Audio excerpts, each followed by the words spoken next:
member of the school's tech club.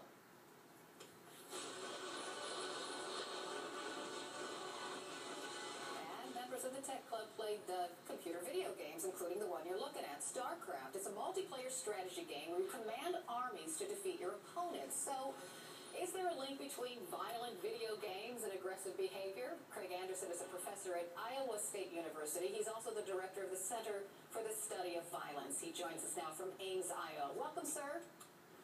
Thank you. Happy to be here, Carol. Glad to have you here. So, in your mind, is there a connection between violent video games and violence in real life?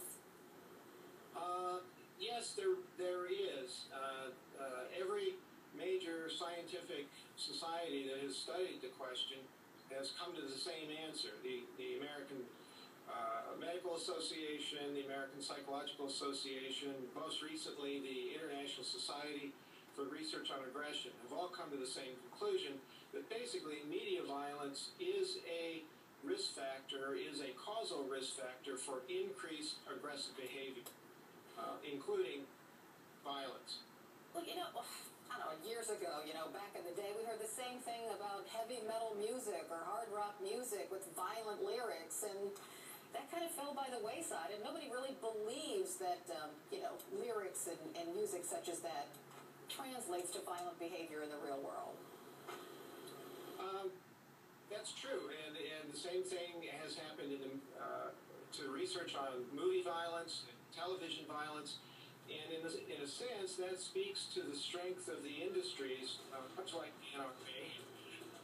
like the movie industry, video game industry, and their ability to keep the general public confused about what the research shows. But the research is very clear. We conducted it's called a meta-analysis type of study that was published in 2010.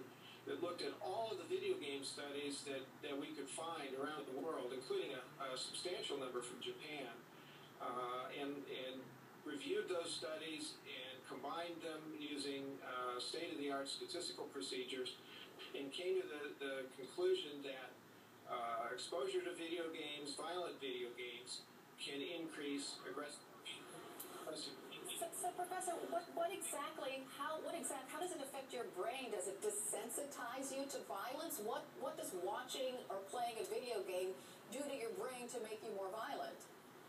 Well, there are a number of processes going on. So in the short term, that is right while one is playing the game and for a brief period afterwards, aggressive thoughts are more available. So if a provocation of some kind occurs during that time period, you're more likely to see it as a more severe kind of provocation, and aggressive solutions are more likely to come to mind.